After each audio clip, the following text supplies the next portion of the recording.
Dopo aver visitato le periferie di Manila, le comunità indigene, eccoci all'ultima puntata di questa miniserie speciale del tappeto volante, che racconta Filippine 25, un ponte per ogni isola. Il ponte di questa puntata è quello del dialogo interreligioso, che i missionari del PIME da 40 anni portano avanti nel sud del paese a maggioranza musulmana. La campagna proseguirà per tutto il 2025 e anche tu puoi dare il tuo contributo. I dettagli li trovi in descrizione. Questo è il tappeto volante, storie di valore e solidarietà. L'invito è quello di iscriverti al nostro canale e condividere queste storie con i tuoi contatti.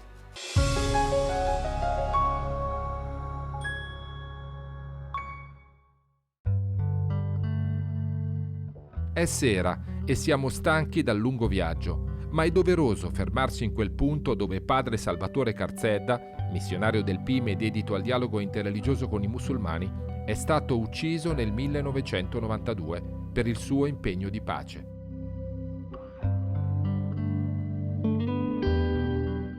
Perché le Filippine sono un paese cattolico, ma al sud, nell'isola di Mindanao, la presenza musulmana è maggioritaria e dal secondo dopoguerra, complice anche l'influsso dell'integralismo islamico nel mondo arabo, i musulmani locali sono stati spinti a chiedere l'indipendenza dalle Filippine, con azioni di guerriglia e terrorismo che hanno portato negli anni oltre 150.000 morti.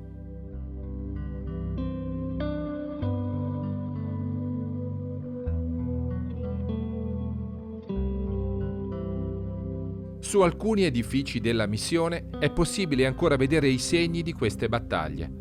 E fu proprio in questo contesto che padre Sebastiano D'Ambra nel 1984 ha deciso di andare controcorrente e fondare il Silsillah, un movimento per il dialogo interreligioso, perché come ama ripeterci, nel cuore di ogni persona c'è sempre un angolo di pace.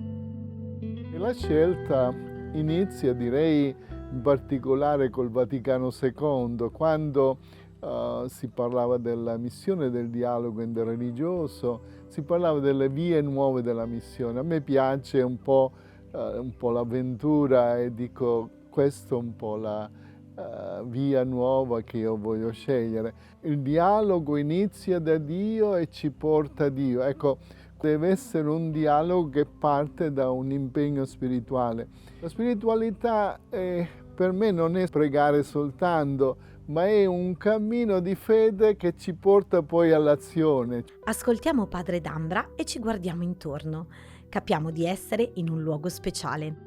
L'Harmony Village, sede del Silsillah, è un luogo di pace, dove ogni spazio è pensato per accogliere singoli e gruppi e dove cristiani e musulmani possono condividere momenti di preghiera, spiritualità e di formazione, a partire da 4 pilastri: il dialogo con Dio, con se stessi, con gli altri e con la creazione. Le persone giungono qui per vari motivi. Se vuoi vivere la comunità, c'è Emmaus, la casa della spiritualità, dedicata ai gruppi. Se invece vuoi stare solo e riscoprire il potere del silenzio, il posto migliore, il più adatto è l'eremo. Ci sono poi diversi luoghi dove ognuno può meditare o pregare, come la grotta di Nostra Signora di Lourdes, oppure la collina delle Beatitudini. Mentre la nostra giovane guida ci accompagna all'interno dell'Harmony Village, ci imbattiamo in una riunione tra insegnanti cristiane e musulmane che condividono le rispettive buone pratiche. Nel programma ministeriale viene chiesto di insegnare ai ragazzi a diventare cittadini virtuosi. Il Silsillah ha ideato un programma che si chiama Silsillah Peace, Sil Peace. Ciascuna di queste insegnanti porterà qui, all'Harmony Village, alcuni studenti che saranno formati per diventare animatori di pace nella loro scuola. Il preside ci ha chiesto di pianificare lezioni sulla pace e l'interculturalità.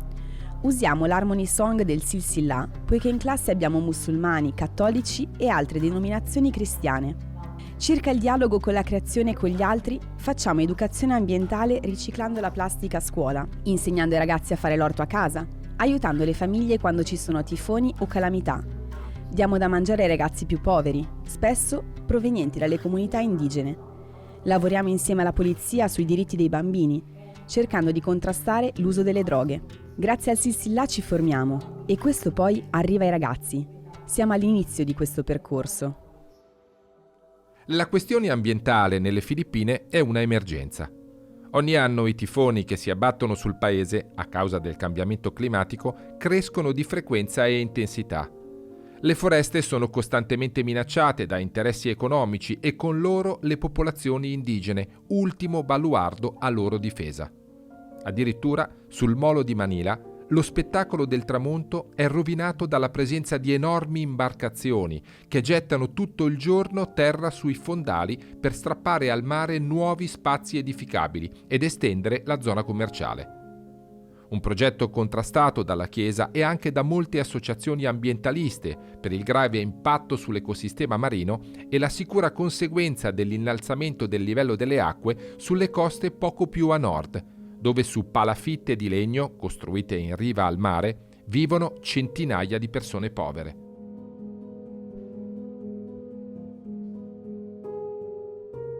Io ricordo che quando 40 anni fa ho proposto il dialogo con la creazione, qualcuno mi diceva: ma cos'è questa creazione? È come una cosa che non è importante. Oggi un po' tutti riconoscono importanza. Ecco, quando facciamo il dialogo interreligioso con i musulmani ci intendiamo su questo livello, poi logicamente ci sono molte differenze.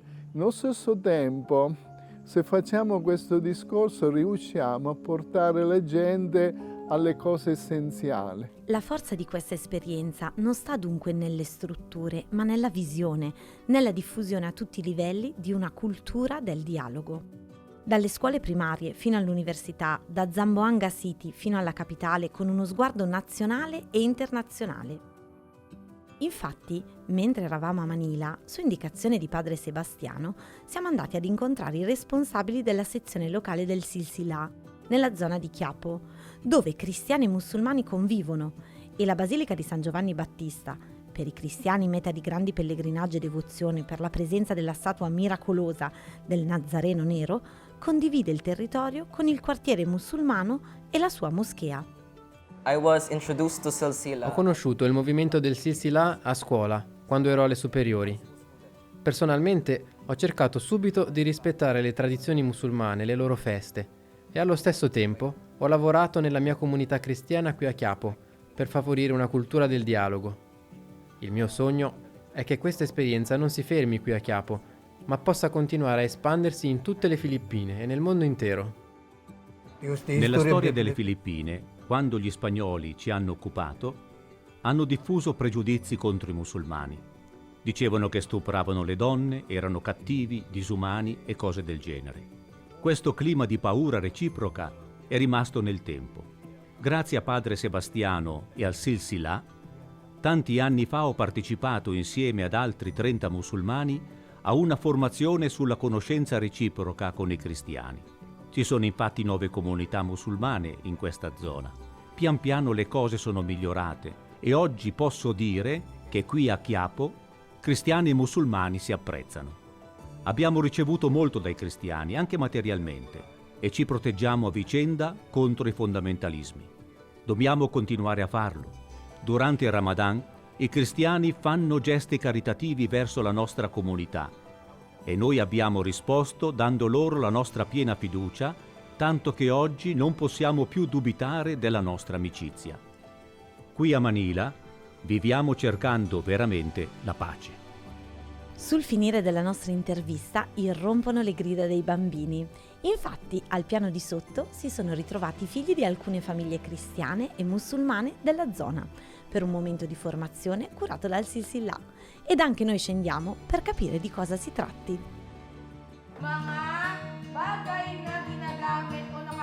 Perché Dio ci ha dato tutte queste cose buone per noi? Cosa vuoi? Bakit sa tingin mo? Binigay sa atin ng Panginoon yung bundok, yung tubig, yung mga puno, halaman. Bakit? Paro-paro! Okay, ano ba? Araw! Tama! Galing! It's very hard to... È molto difficile insegnare a bambini così piccoli un argomento così complesso come il dialogo. Devi rendere le cose molto semplici, devi fare esempi concreti per tutto. Dobbiamo ingaggiarli con giochi e attività adatte a loro.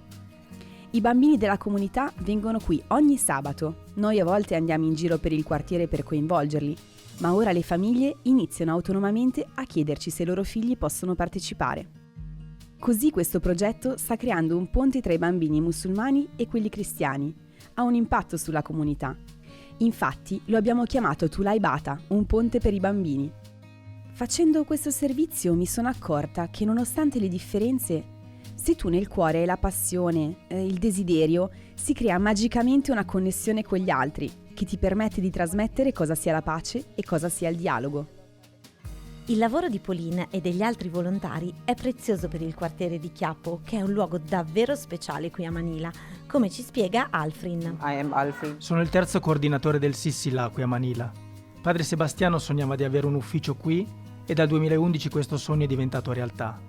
Questo è il cuore della città, la zona di Quiapo è il centro religioso di Manila. Qui cristiani e musulmani devono vivere bene insieme perché il posto è strategico. Milioni di persone ogni anno vengono qui in pellegrinaggio e questo potrebbe essere un facile obiettivo per i fondamentalisti. Siamo dunque vulnerabili, ma allo stesso tempo siamo resilienti e prepariamo una comunità di sorelle e fratelli delle diverse fedi, pronti a resistere contro chi vuole distruggere la nostra amicizia. Per quel che mi riguarda, siamo tutti pellegrini nella fede. Siamo in viaggio per cercare la purezza del nostro cuore e delle nostre intenzioni, non per convertire gli altri. Come comunità di cristiani e musulmani dobbiamo muoverci insieme verso la pace. Per farlo dobbiamo puntare sui giovani. Avete visto poco fa con Pauline il progetto Tulay Bata, un ponte per i bambini. Abbiamo infatti bisogno del loro entusiasmo perché le iniziative che noi facciamo oggi possano continuare nel tempo attraverso di loro. Ascoltando queste testimonianze capiamo che dietro alle bellissime parole pronunciate ci sono rapporti di vera amicizia. Infatti Alfrin e Asia Ali ci invitano a visitare la moschea. Ci immergiamo così nel quartiere musulmano della capitale. L'edificio svetta con la sua cupola d'oro all'interno di questo distretto commerciale. Per questo è chiamata Golden Mosque, un luogo importante per l'attività islamica a Manila e un punto di riferimento per tutti i filippini musulmani provenienti dal sud del paese. La comunità islamica filippina è in grande fermento e non solo a Manila. Lo abbiamo capito anche visitando a Zamboanga il cantiere della grande moschea di Sadiq, che sarà la più estesa nelle Filippine e di tutto il sud-est asiatico. Rimaniamo affascinati dalla sua bellezza e maestosità, anche se ormai attraverso questo viaggio ci siamo persuasi di come siano le persone e non le strutture le vere protagoniste del dialogo. Per questo ci imbarchiamo verso l'isola di Santa Cruz, ultima tappa del nostro percorso, un luogo dal grande significato simbolico e spirituale. Qui, infatti, nel 1989 nasceva la prima scuola Silsillah, per favorire l'accesso all'istruzione a famiglie molto povere, prevalentemente di fede islamica. I missionari del PIME ancora oggi la sostengono economicamente e culturalmente, formando le maestre ai valori del dialogo e della pace. I bambini ci accolgono cantando l'Harmony Song, un inno composto da parole che possono essere cantate e pregate sia dai cristiani che dai musulmani.